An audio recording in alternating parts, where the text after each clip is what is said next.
Agora, a FMZ faz uma conexão entre você e os assuntos da atualidade. Conexão. Em conexão com o mundo. Em conexão com você. Conexão. Em conexão com o mundo. Em conexão com você. Programa Conexão. Apresentação e produção, Edésio Petterle. Trabalhos técnicos, Magno Nogueira.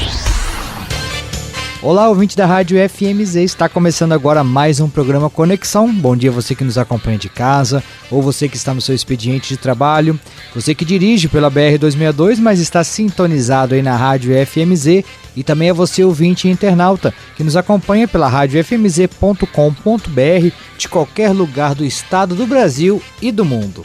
Você já ouviu falar da Uruçu capixaba? É uma espécie de abelha exclusiva do Espírito Santo.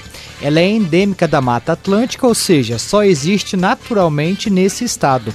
Isso faz dela uma das abelhas nativas mais raras do Brasil. Além disso, é uma abelha sem ferrão.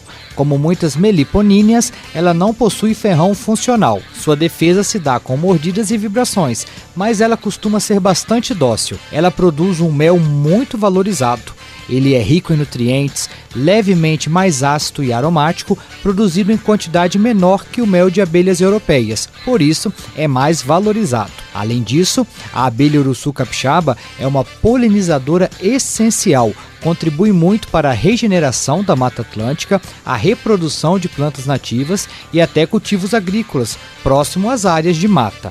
A abelha Uruçu capixaba está ameaçada de extinção, por ser restrita ao Espírito Santo e depender de várias áreas de mata preservada, suas populações sofrem com destruição de habitat, uso de agrotóxicos e captura predatória de colônias.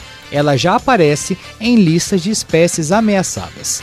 No programa de hoje, vamos receber o professor Vander Calmon Tosta, doutor em genética e professor da UFES. O professor Vander vai falar conosco sobre as estratégias de conservação da abelha Uruçu capixaba aqui no Espírito Santo. Professor Vander, seja bem-vindo ao programa Conexão. Muito bom ter o senhor aqui na Rádio FMZ. Bom dia. É um prazer estar aqui com vocês, né? Um prazer aqui estar em Venda Nova do Imigrante, né? E um prazer poder falar, né, desse patrimônio natural que nós temos aqui na região, que é a abelha Uruçu capixaba, né? Nome popular Uruçu capixaba, o nome científico Melipona capixaba, né? Uma abelha ímpar, porque ela só existe aqui na região das montanhas, né, do Espírito Santo, né? Municípios aqui como Venda Nova, Conceição de Castelo, Domingos Martins, Santa Teresa, Santa Maria de Jetibá, mas aqui na região, né, das montanhas acima de 800 metros normalmente, né, de altitude. Muito obrigado, professor Vander, pela sua participação, e fique aqui conosco, você ouvinte também continue sintonizado, que nós vamos por um rápido intervalo e daqui a pouquinho a gente volta com o programa Conexão aqui na Rádio FMZ. Conexão. Apresentação, Edésio Petterle. Você está ouvindo Conexão. Estamos de volta com o programa Conexão aqui na Rádio FMZ. O nosso assunto hoje é sobre a Uruçu capixaba, estratégias de conservação da abelha do Espírito Santo. Para falar sobre isso, recebemos aqui o professor Vander Calmon Tosta, que é doutor em genética e professor da UFES. Professor Vander, mais uma vez obrigado aí pela sua participação no nosso programa. Antes da gente entrar no nosso assunto propriamente dito, eu gostaria que o senhor se apresentasse aos nossos ouvintes. O senhor já me disse que é professor da UFES, né? Gostaria de saber um pouco mais do senhor, do seu trabalho e sobre a sua visita aqui em Venda Nova do Imigrante. Sim, eu sou professor da UFES, né, há 20 anos, né? Eu sou professor titular da UFES, lotado no campus, né, de São Mateus, lá no norte do estado. Mas minha formação, né, eu sou doutor em genética, eu me formei na Universidade Federal de Viçosa, né, e sempre trabalhei com abelhas, né, desde o meu início na graduação, lá há 30 anos atrás, 1995. Vim para o Espírito Santo, né, há 20 anos atrás, um trabalho árduo de construção do campus da UFES lá em São Mateus, né, e sempre trabalhando com as abelhas também. E a abelha Uruçu capixaba, né, ela foi descoberta para a ciência em 1992, inclusive pelo professor que foi meu orientador lá na Universidade Federal de Viçosa, o professor Lúcio Campos, que já até se aposentou, né? E um dos orientados dele, o hoje professor da Universidade Federal do Paraná, Dr. Gabriel Melo, que descreveu essa espécie, né, a Melipona capixaba, e a gente passou então a saber que existia essa espécie para a ciência. Agora, as pessoas aqui da região já sempre conheciam essa abelha, né, que como uruçu das terras frias, né? Sim. Os antigos, né, os avós, os bisavós, o pessoal aí já conhecia essa abelha. Então a minha jornada começa aí nessa questão que eu disse, né? E hoje em dia a gente está aí com o projeto Uruçu Capixaba, né? Uma estratégia multidisciplinar para conservar a abelha do Espírito Santo. Eu tento trazer meu know-how, eu sou professor do Departamento de Ciências Agrárias e Biológicas, né, da UF São Mateus, tento trazer meu know-how para o estudo e a conservação dessa abelha. Muito bem. E o senhor hoje é coordenador de um projeto, né, específico aí. Gostaria que o senhor falasse um pouquinho desse projeto que o senhor coordena, os objetivos e como ele está sendo desenvolvido. Sim, então o projeto ele começou há 2 anos atrás, né, a ser executado, a ser pensado há 3 anos atrás, né. É um projeto que envolve várias instituições estaduais, né, e nacionais. Então a gente teve o cuidado de chamar instituições da área agrária, né? Então a gente tem a participação, por exemplo, do Incaper, a gente chamou instituições de pesquisa, então a gente tem a participação da UFES, né, que eu represento, também do IFES aqui de Venda Nova, que é nosso parceiro, o IFES de Santa Teresa, né, a Universidade Federal de Viçosa e a própria Embrapa, né, Embrapa Recursos Genéticos, né, que também está com parceria com a gente nesse projeto. Então são vários parceiros. Fora isso, né, indispensável a participação dos meliponicultores, do produtor rural. Então a gente tem a participação das 2 associações de meliponicultores do estado, a AMES e a AMECAP, a Associação de Meliponicultores do Estado do Espírito Santo e a Associação de Meliponicultores Capixabas. São as 2 associações que existem hoje no estado, elas também participam do projeto.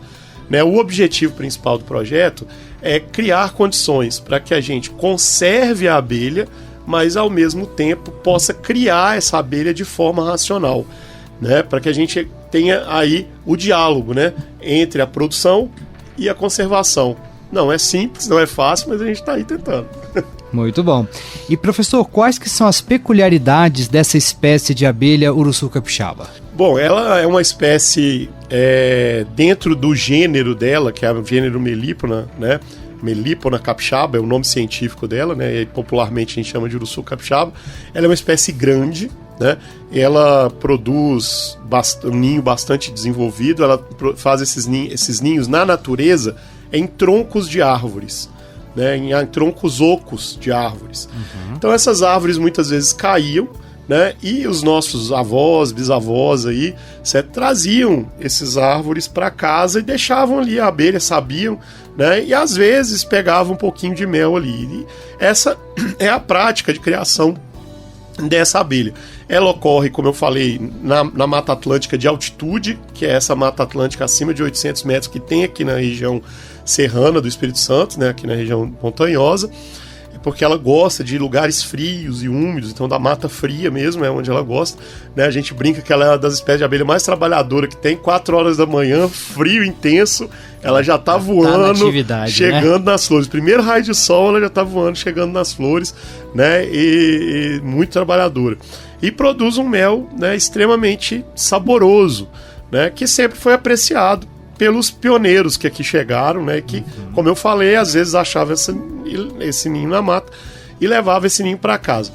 De uns 20 anos para cá, a gente começou a criar essas abelhas em caixas racionais. São caixas de madeiras construídas em que a gente tira a abelha desses troncos e passa, e a gente consegue inclusive multiplicar esses enxames, né? Então a gente começou a ter um outro tipo de criação, que não é mais simplesmente a criação digamos assim, afetiva, familiar, tradicional. É uma criação mais comercial. Que essa criação comercial, né, ela pode ajudar na conservação, desde que ela seja feita de uma forma racional. E é isso que a gente está tentando fazer com o projeto. E essa abelha hoje ela está em risco de extinção? Sim, hoje a gente classifica ela como um risco de extinção. Por quê? Vou ser bem objetivo. 2 motivos. Ela ocorre numa área muito pequena, muito restrita, né, aqui no Espírito Santo. Mas mais importante do que isso, como a gente conhece muito poucos ninhos naturais, então a gente acaba falando que não tem tanto, ninho assim.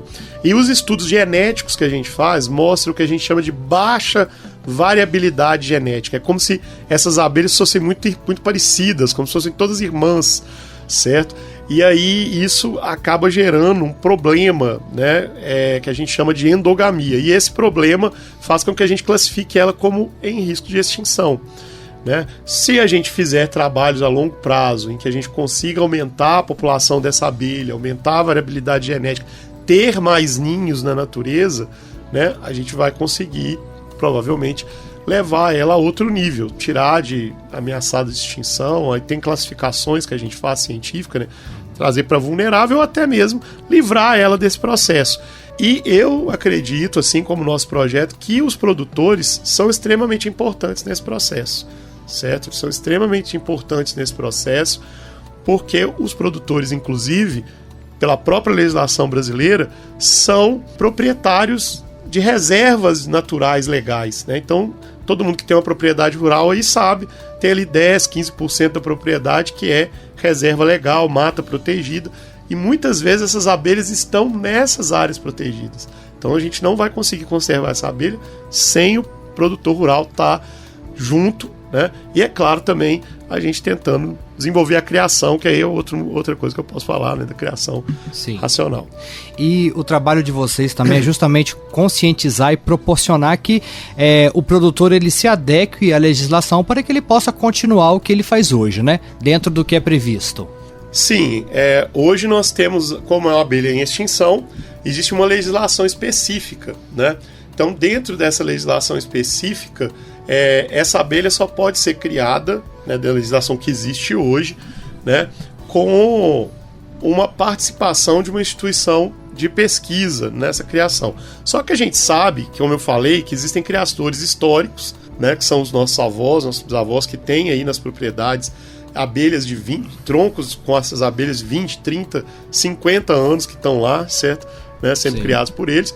E mesmo esses produtores novos agora, já com mais uma pegada comercial, com as caixas e tudo mais, eles precisariam, né, desse apoio de uma rede, né, de pesquisa. Então a gente está tentando, com o projeto, criar, né, uma rede de conservação participativa para que a gente faça esse diálogo do produtor com os órgãos ambientais, certo? Que isso vai ser necessário, né? A gente não quer, às vezes o produtor acha que vai ser criminalizado, eu estou fora da lei, né?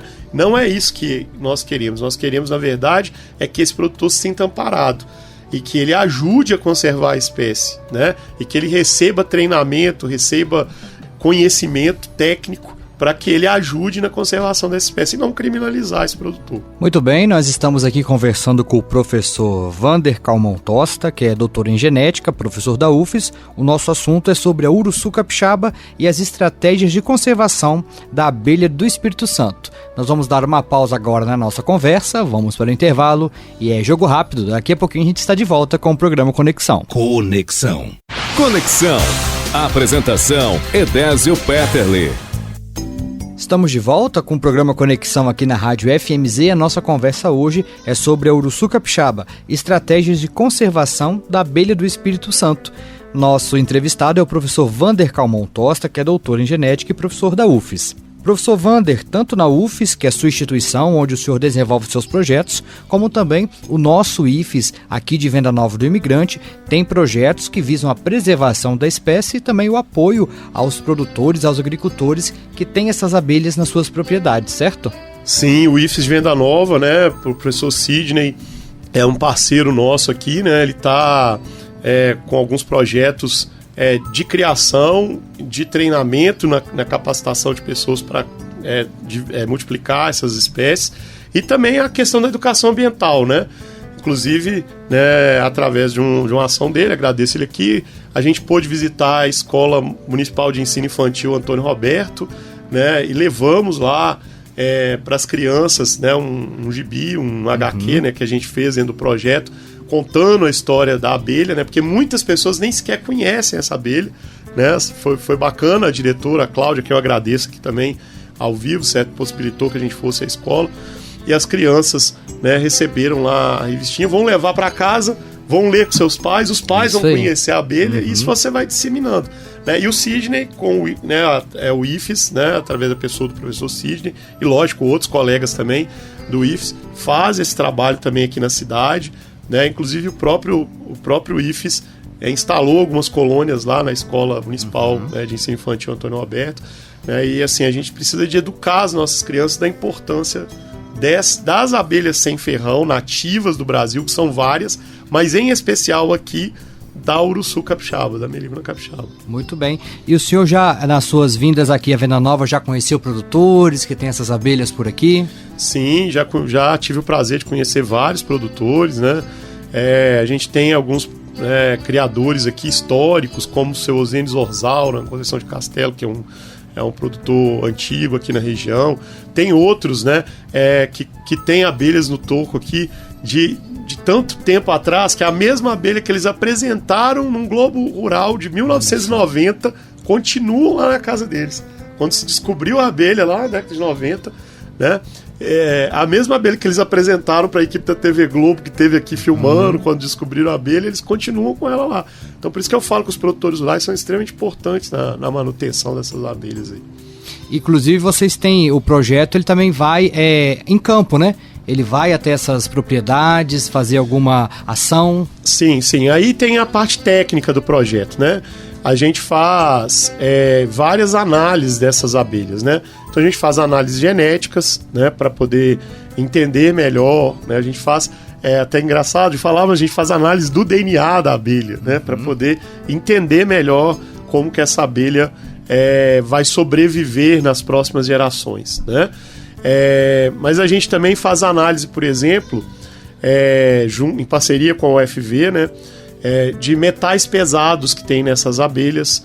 A gente sabe que, querendo ou não, a lavoura hoje tem vários resíduos químicos. Então a gente, graças a Deus, as análises que nós fizemos, não tinha nenhum metal pesado nos ninhos. Porque se a gente quer consumir o mel dessa abelha, esse mel tem que estar puro. Com certeza. Ele não pode ter, né, metais pesados, por exemplo, no mel. Então as análises que a gente fez foram bem legais, que não tem nenhum comprometimento. A gente faz análise de agroquímicos também que possam estar afetando as abelhas, né? Então quando a gente vai visitar o meliponicultor, a gente coleta ali algumas abelhas, coleta um pouquinho de mel, um pouquinho de pólen, né, e leva para o laboratório para poder fazer essas análises, ver como é que está a saúde dessas abelhas, ver como é que está a genética dessas abelhas, né? Então tem a parte técnica também que a gente faz, né, dentro do projeto.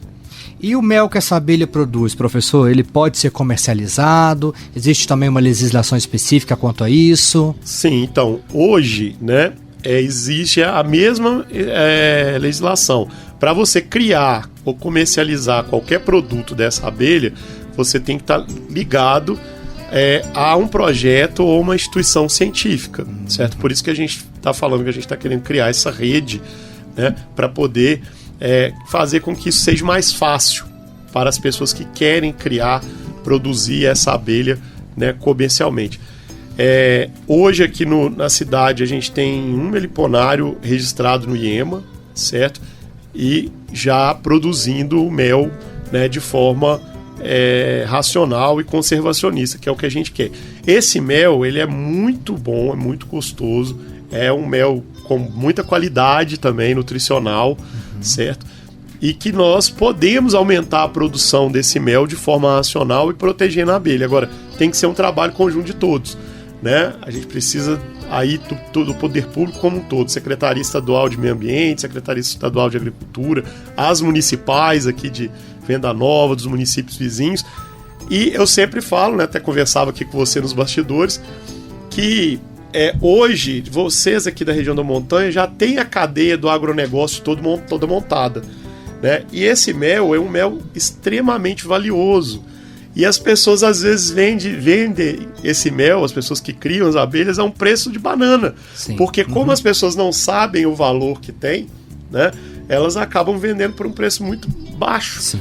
Né? E aí até comentava com você, assim como o café do Jacu, né, que nós pagamos aí 20, 30 reais numa xicrinha, esse mel é esse nível também, certo? Ele tem que ser produzido não em escala comercial para vender em supermercado, para exportar, não. É uma venda mesmo que seja exportação em baixa quantidade, para vender principalmente aqui, fazer o turista vir à Venda Nova e deixar, né, alguns reais aqui na cidade, consumindo as, né, gostosuras aqui da montanha. Um dos objetivos nosso a longo prazo, a gente sabe que isso é um caminho longo, é que a gente caminhe para uma... Como tem o selo de denominação geográfica do Socol, de outros produtos aqui da montanha, a gente caminhe para isso também com o mel da capixaba, certo? Porque é um produto que tem que ter esse selo de origem das montanhas capixabas, certo? Só existe aqui a abelha, então isso é necessário. Achei interessante que a abelha uruçu capixaba, ela é nativa, né? Eu posso chamar assim, né? Sim, ela é nativa aqui, e outras vieram de fora, né? Sim. E também é uma curiosidade também, né? Sim, é que nós criamos, né, a abelha que a maioria das pessoas conhecem é uma abelha europeia, né? A abelha Apis mellifera. Ela foi trazida pelos nossos avós, bisavós, tataravós portugueses, espanhóis, né, depois os italianos e alemães que chegaram depois aqui. Então tem a variedade ibérica, que é ali, né, dos portugueses e espanhóis, tem a lingusta, que é italiana, mas foram abelhas que foram trazidas da Europa. Depois a gente trouxe uma variedade dessa abelha que é africana, cruzou com as europeias, tem uma que o pessoal chama de africanizada, né? Mas elas não são brasileiras, né? Aí nós temos aqui no Espírito Santo, né, aí um estudo do meu laboratório, em parceria com outros colegas, a gente já levantou, a gente tem, só no Espírito Santo a gente tem 50 espécies diferentes de abelhas nativas que produzem mel, certo? Mas é claro que as outras acontecem em outros lugares do Brasil também, né? A gente tem, por exemplo, a abelha jataí, que é uma abelha que as pessoas até conhecem mais do que a capixaba, né? Em vários municípios aí, você chega nos interiores, né? Nas propriedades rurais, o pessoal conhece a jataí, até porque eles usam, às vezes, o mel dela como colírio, certo? Para conjuntivite, alguns falam que dá certo para catarata, é um saber popular que a gente tem que investigar, né? Eu falo sempre para meus colegas da farmácia, vocês têm que investigar isso daí, porque eu vou nas propriedades e o pessoal sempre me fala isso, né? Mas aí você vê, no caso da uruçu capixaba, muitas vezes o pessoal nem conhece, nem sabe, né, que existe. E às vezes não conhece aqui mesmo, né, aqui em Venda Nova, em Conceição de Castelo, né, em Santa Maria de Jetibá, pessoas do município mesmo não sabem que essa abelha existe. Existe, né? Que é nativa, ela é tão preciosa, né? As suas características tornam ela muito preciosa, né? Exatamente. E o senhor vê que os agricultores, né, os produtores rurais que têm ali as suas propriedades, eles veem com bons olhos investir na preservação dessa espécie? Sim, eu falo que a gente não pode criminalizar o produtor. A maior parte do produtor rural, ele sempre está querendo cooperar e fazer as coisas de forma correta. É claro que em todos os lugares do mundo a gente tem aquela parcela, né, pequena ali de 5, 10% das pessoas que querem fazer coisa errada. Sim. A gente sabe, o ser humano é o ser humano. Assim. É assim, mas os produtores rurais, eles têm um carinho por essa abelha, eles têm cuidado com a abelha, eles são extremamente importantes nesse processo de conservação. Sem eles nós não vamos conseguir, na minha opinião. Né? Aí não é nem conhecimento científico, é a minha opinião e o meu olhar de quem está trabalhando com isso já há algum tempo, que a gente precisa desse pessoal junto com a gente, entendeu? Para conservar. Muito da conservação vai ser feita por eles próprios, cuidando das abelhas, né? Cuidando das matas, porque precisam das matas para que as abelhas vivem.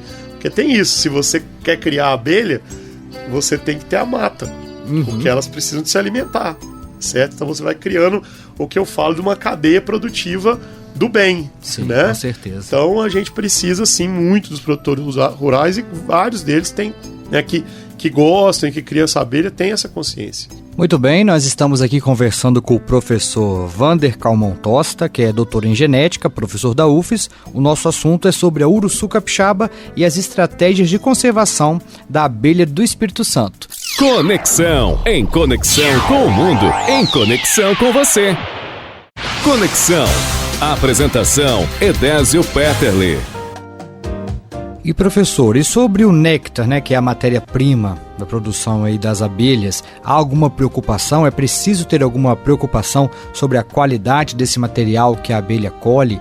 Ele está restrito às plantas nativas, à vegetação nativa, ou a vegetação agrícola da agricultura também gera essa matéria-prima? Há alguma preocupação desse néctar que a abelha utiliza para a produção do mel? Não, as abelhas, né, elas aproveitam o máximo que elas podem de recurso.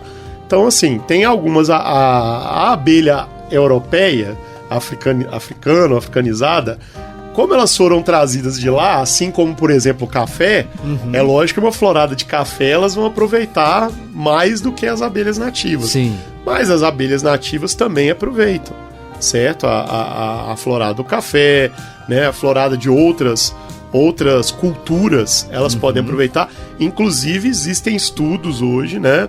E vários cafeicultores já têm feito parceria aí com o pessoal que cria abelhas, né? Tanto com os apicultores quanto os meliponicultores, que as abelhas aumentam a produtividade do café. Às vezes não aumentam a produtividade tanto na quantidade, mas principalmente na qualidade. Né? Então, plantações de café polinizadas, o grão do café muitas vezes é melhor. Olha só. Certo? Existem estudos. Tem uma professora, Maria Cristina Ganglianoni, que é professora da Universidade Estadual Norte Fluminense, lá em Campos. Ela já fez alguns estudos bem sérios sobre isso, né? Plantação de café ali da região do Caparaó, né? E mostrando, né, aumento de produtividade, aumento de qualidade, né? Então hoje já existem. Agora existe, até por isso os projetos como o nosso são extremamente importantes. Porque veja você, para você ver, né? Por exemplo, o agricultor, às vezes ele não tem conhecimento do ciclo de vida da abelha, aí ele vai lá e pulveriza um agroquímico na florada. E aí a abelha tá indo lá, aí a abelha morre. Aí o apicultor já fica bravo com o produtor. Então tem que ter um diálogo de todo mundo. Que é tudo em cadeia, uma educação, né? Entendeu? Por exemplo, se você vai usar abelhas para polinizar seu café, você vai ter que aplicar os defensivos agrícolas em outro momento, não pode ser no momento da florada. A florada que a abelha vai estar ali. A abelha vai estar ali, e aí ela vai ser afetada. Entendeu? Então tudo isso a gente tem que construir. Mas o produtor hoje está começando a se conscientizar muito disso. Né?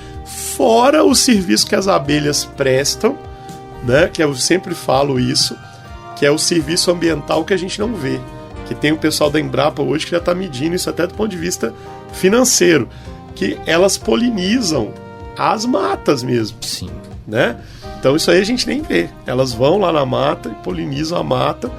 E isso daí gera dinheiro. A mata de pé, às vezes o pessoal acha a mata de pé não traz dinheiro, sim. Né? Porque aquela mata de pé ali, muitas vezes, é que está garantindo a sua chuva, a sua nascente, a sua água. Né? Então, tem um serviço ambiental também, que essas abelhas prestam. Né? Que aí seria outra discussão que a gente poderia fazer em outro momento. E professor, o produtor que agora está nos ouvindo aí do interior, que quer saber mais ou procurar quem possa contribuir, né, com essa produção dele, onde que ele pode recorrer? Eu indico procurar as associações de meliponicultores, certo? Tanto a AMES, né, como a MECAP, né, são associações hoje já bem formadas, né? Essas associações, elas oferecem cursos de criação, certo? Esporádicos, de como que você deve criar, como que você deve multiplicar os ninhos, como que você deve manejar. Então, eu acho que procurar as associações de meliponicultores é um bom caminho para você não criar o bicho de forma incorreta, não fazer o manejo incorreto, certo? Então, as associações, elas sempre estão trabalhando e trazendo. As associações sempre fazem lives, trazem professores, às vezes de outros estados, para poder falar, às vezes trazem professores para fazer curso. A MECAP agora mesmo está trazendo o professor Carlos Nunes, que é um professor que ele trabalha como sommelier de mel, porque além disso, os méis dessas abelhas, assim como o café, eles têm diferentes nuances de florada, certo? Então isso dá blends, né, como a gente fala, né, diferenciais. Tem concursos, hoje em dia tem concursos, né, nacionais, internacionais de qualidade do mel mesmo das abelhas nativas, Olha né? só. Então, por isso que eu falo que é importante procurar as associações aí, a AMECAP, a AMES, que esse pessoal, eles já têm um caminho para indicar para o produtor, certo? Para ele poder começar lá uma criação, né, desenvolver o hábito da meliponicultura aí. Conexão. E assim chegamos ao final do programa Conexão de hoje. Obrigado a você, ouvinte, que mais uma vez esteve aqui sintonizado conosco. Obrigado pela sua audiência, pela sua participação. Que bom ter você aqui. E claro, quero agradecer ao nosso convidado, o professor Wander Calmon Tosta. Obrigado, professor, pela presença, pelas explicações, por essa conversa aqui no programa Conexão. Parabéns aí por todo o trabalho em prol da abelha Uruçu Capixaba, em prol da nossa região, da nossa biodiversidade. Obrigado pela sua participação e até uma outra oportunidade. Eu que agradeço, sempre fui muito bem recebido aqui, né? Brinco com a turma aí, que eles ficam cobrando de mim que eu tenho que vir aqui no Tombo da Polenta. Exatamente.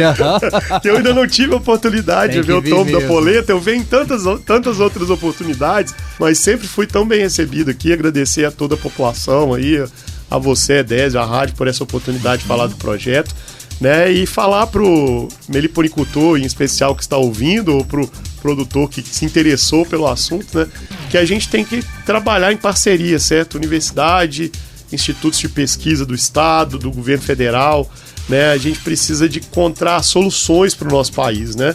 A gente, às vezes, vive momentos assim de muita briga, muita discussão, muita divisão, e eu acredito nisso, no diálogo, na conversa, na proposta de soluções, né? A gente precisa de se unir mais e encontrar soluções que os nossos filhos, nossos netos é que vão, né, ganhar com isso daí, né? Se a gente conseguir dialogar e encontrar soluções aí para os nossos problemas. E a você, ouvinte, agora você continua aqui ligadinho na Rádio FMZ com a nossa programação e a gente volta a se encontrar no final de semana que vem com mais um programa Conexão. Até lá! Conexão. Em conexão com o mundo. Em conexão com você.